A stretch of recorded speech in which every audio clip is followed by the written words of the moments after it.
நீங்க எங்களோட என்ன செய்யணும் நாங்க மீடியா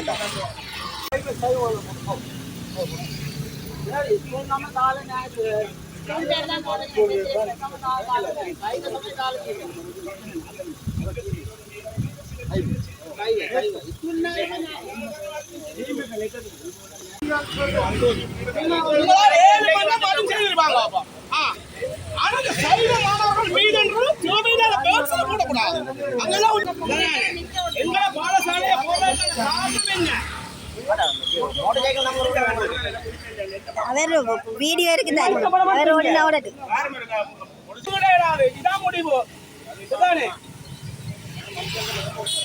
நீங்க எந்த அரசுக்கு போனா நாங்க தயங்க போற ஆக்கள் இல்ல இந்திய அரசுக்கு போவோம் இந்திய அரசு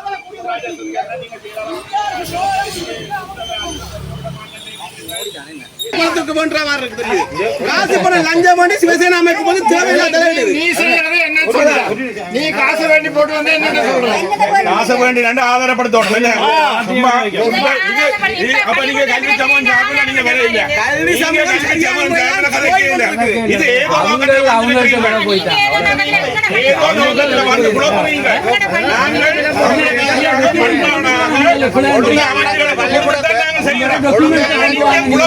ஏதோ நடக்கிற வழிபத்தை சீரழியாதே இல்ல இல்ல நீங்க சரஸ்வதி நடக்கிற வழிபத்தை சீரழியாதே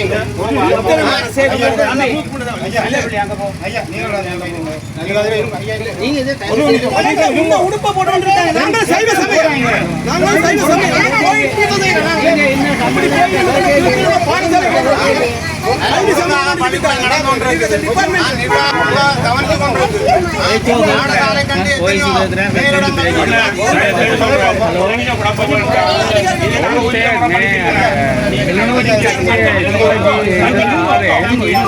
மாவட்டம் மன்னார் மாவட்டத்திலும் இப்படியான பிரச்சனைகள் சரஸ்வதி பூஜைகள் சைவ பூஜை நிகழ்வுகள் நடைபெறும் போது நடைபெறுகின்றன.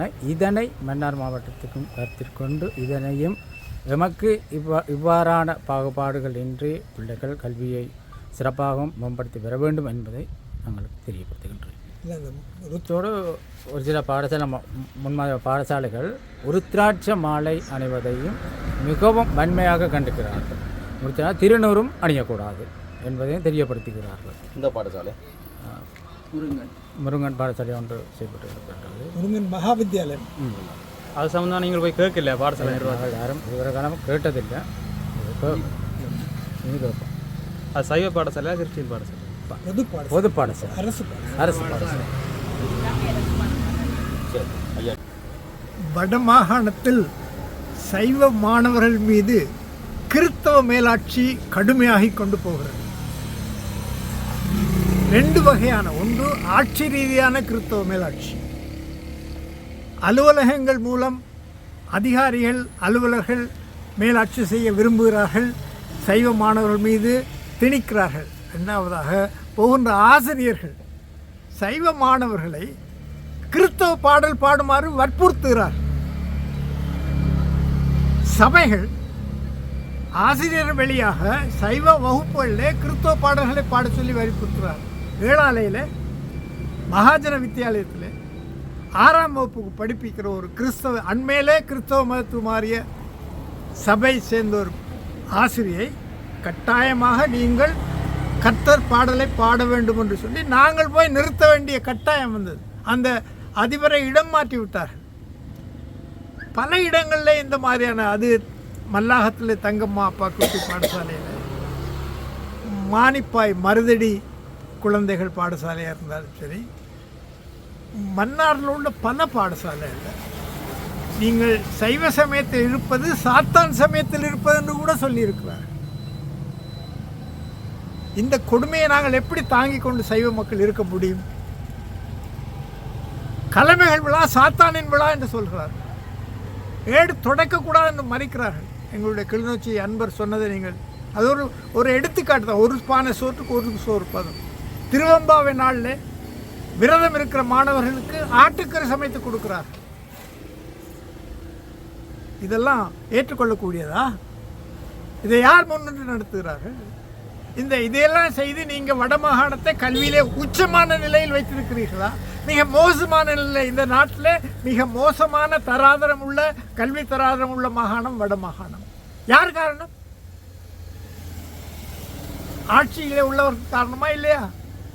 அந்த ஆட்சி தொடரலாமா? அந்த ஆட்சியை மாற்றுங்கள்.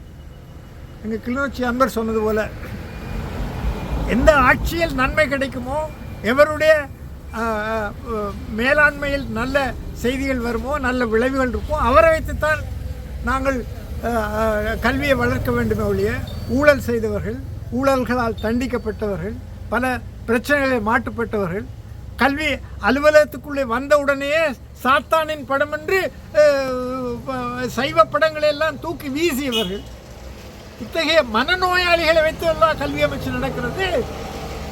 இவர்கள் மனநோயாளிகளா இல்லையா? ஒரு அறைக்குள்ள போனால் எல்லா படம் இருக்கு. இயேசு படம் இருக்கு, புத்தர் படம் இருக்கு, பிள்ளையார் படம் இருக்கு, காபாண்ட படம் இருக்கு. நீ அந்த படத்தை எல்லாம் சைவ படங்களை எல்லாம் தூக்கி இது சாத்தானின் படங்கள் வீசினால் நீ மனநோயாளி தானே. மனநோயாளியை வைத்துக்கொண்டு எப்படி இந்த கல்வி அமைச்சு நீங்கள் நடத்த முடியும்? நன்றி.